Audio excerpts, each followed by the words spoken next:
பங்குச்சந்தை குறைந்திருக்கும் பட்சத்தில் உங்களுக்கு அதிக யூனிட்ஸ் வந்து அலோகேட் ஆகும்.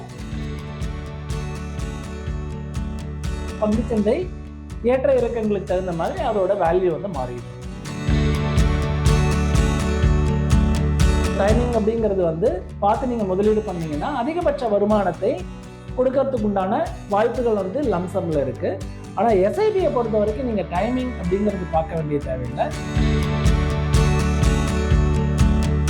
அது எமர்ஜென்சி ஃபண்ட் அப்படிங்கிறது வந்து என்னைக்கு வேணாலும் எடுத்துக்கிற மாதிரி இருக்கணும். அதை கொண்டு போய் நீங்க வந்து ஒரு பங்குச்சந்தை சார்ந்த மியூச்சுவல் ஃபண்ட்ல வந்து முதலீடு பண்ணக்கூடாது.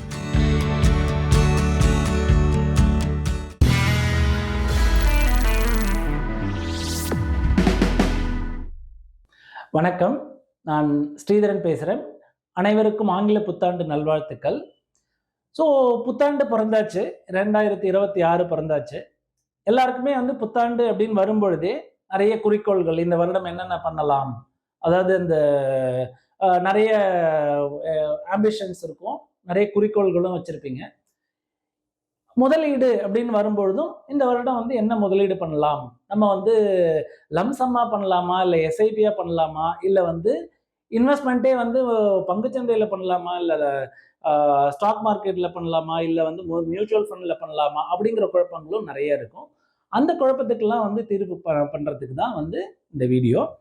ஸோ பொதுவாக முதலீடு அப்படின்னு பார்த்தீங்கன்னாக்க பங்குச்சந்தை முதலீடு அப்படிங்கிறது வந்து ஒரு இன்ஃப்ளேஷன், அதாவது பணவீக்கத்துக்கு அதிகமான வருமானம் தரக்கூடியது அப்படின்னு பார்த்தீங்கன்னாக்கா பங்குச்சந்தை முதலீடு தான்.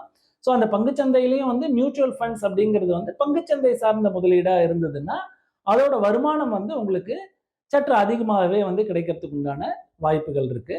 ஸோ இதுல வந்து நான் எஸ்ஐபியா பண்ணலாமா, லம்சமா பண்ணலாமா? எஸ்ஐபின்னா என்ன, லம்சம்னா என்ன அப்படின்னு பார்த்தீங்கன்னா, எஸ்ஐபின்னா மாதம் மாதம் உங்களுடைய வருமானத்திலிருந்து ஒரு தொகையை வந்து மியூச்சுவல் ஃபண்டுக்காக ஒதுக்கி முதலீடு செய்வது தான் எஸ்ஐபி அப்படின்னு சொல்லுவோம்.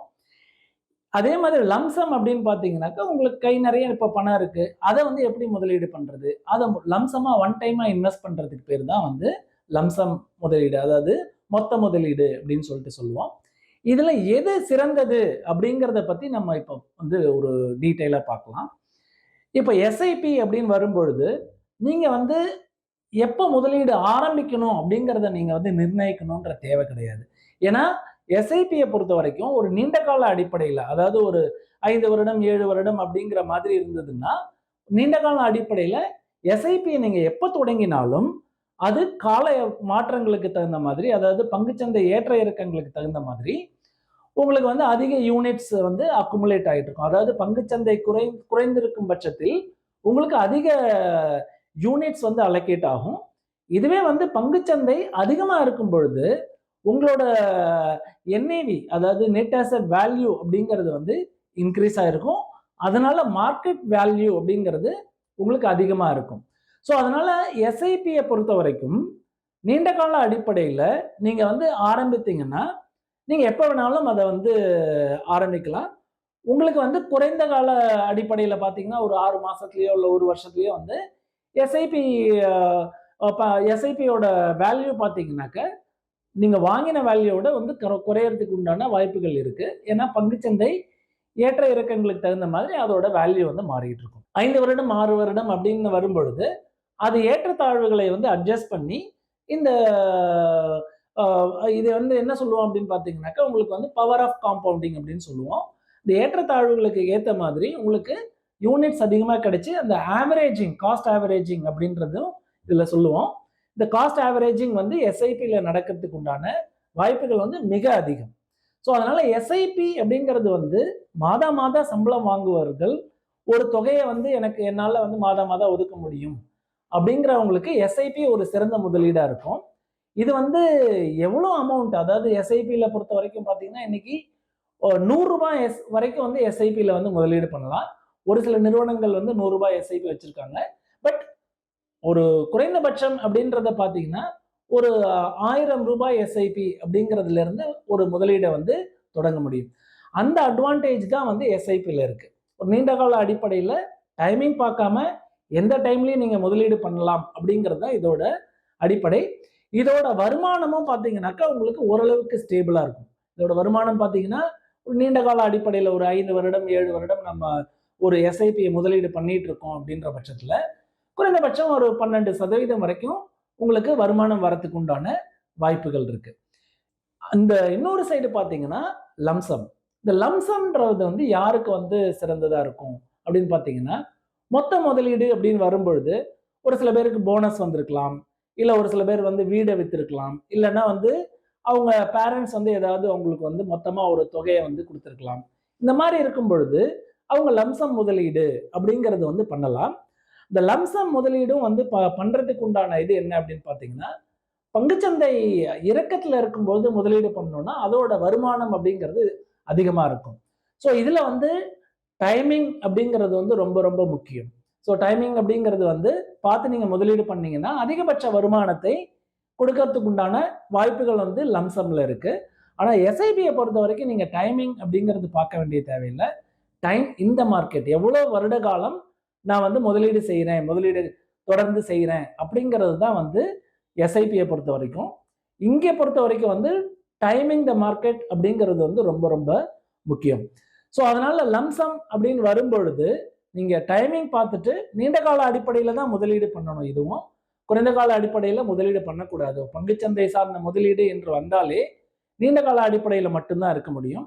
இதுல வந்து டைமிங் பார்க்கணும். அப்படி நீங்க டைமிங் பார்க்கறதுக்கு வந்து தெரியாது. ஏன்னா யாருமே இன்னைக்கு வந்து மார்க்கெட் டைமிங் வந்து பார்த்து முதலீடு பண்ணணும் அப்படின்னா வெயிட் பண்ணி தான் இருக்கணும்.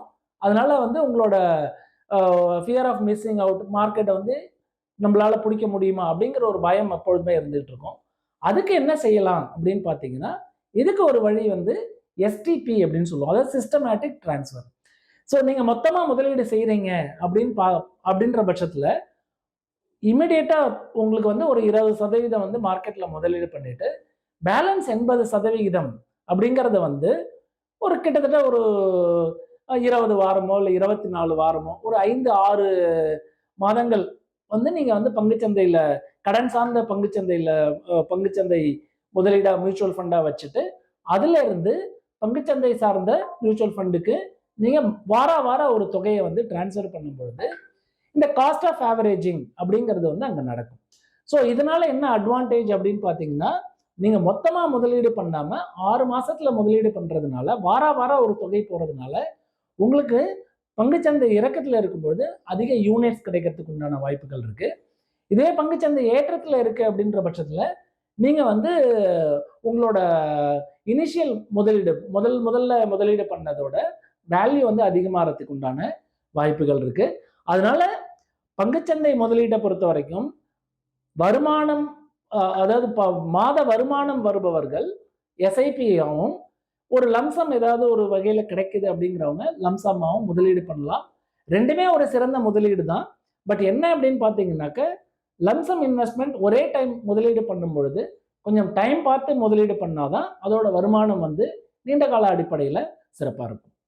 ஸோ அந்த எஸ்ஐபி முதலீடு யாருக்கு சிறந்ததா இருக்கும் அப்படின்னு பாத்தீங்கன்னா, மாத வருமானம் வாங்குபவர்களுக்கு வந்து எஸ்ஐபி வந்து ஒரு சிறந்த முதலீடா இருக்கும். ஏன் அப்படின்னு பாத்தீங்கன்னா, அவங்களுக்கு வந்து மாதம் கண்டிப்பாக வருமானம் அப்படிங்கிறது வந்து நிரந்தரமா வந்துகிட்டு இருக்கும்.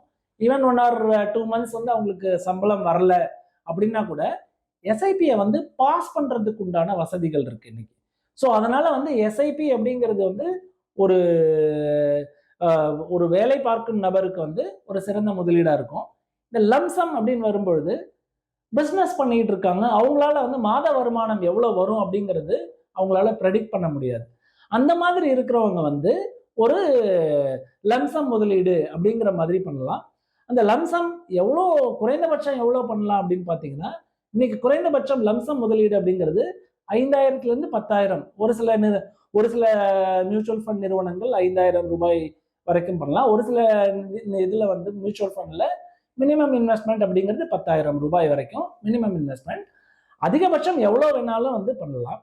ஸோ இதுல வந்து முதலீடு அப்படின்னு சொல்லிட்டு வரும்பொழுது லம்சம் அப்படிங்கிறது வந்து பிசினஸ் பீப்புளுக்கும் இந்த எஸ்ஐபி அப்படிங்கிறது வந்து உங்களுக்கு வந்து மாதாந்திர சம்பளம் வாங்குவவர்களுக்கும் சிறந்ததா இருக்கும். இதே மாதிரி இந்த எமர்ஜென்சி ஃபண்ட் அப்படின்னு வரும்பொழுது அது வந்து என்னைக்கு வேணாலும் நீங்க வந்து எடுத்துக்கிற மாதிரி இருக்கணும். ஸோ எமர்ஜென்சி ஃபண்டு போயிட்டு நான் வந்து எஸ்ஐபி பண்ணலாமா, லம்சம் பண்ணலாமா? 2மே பண்ணலாம். அத வந்து மொத்தமா வந்து முதலீடு பண்றது மிகவும் சிறந்தது. ஏன் அப்படின்னு பார்த்தீங்கன்னா, கடன் சார்ந்த கடன் சார்ந்த மியூச்சுவல் ஃபண்ட்ஸ்ல தான் வந்து முதலீடு பண்ணணும். அது எமர்ஜென்சி ஃபண்ட் அப்படிங்கிறது வந்து என்னைக்கு வேணாலும் எடுத்துக்கிற மாதிரி இருக்கணும்.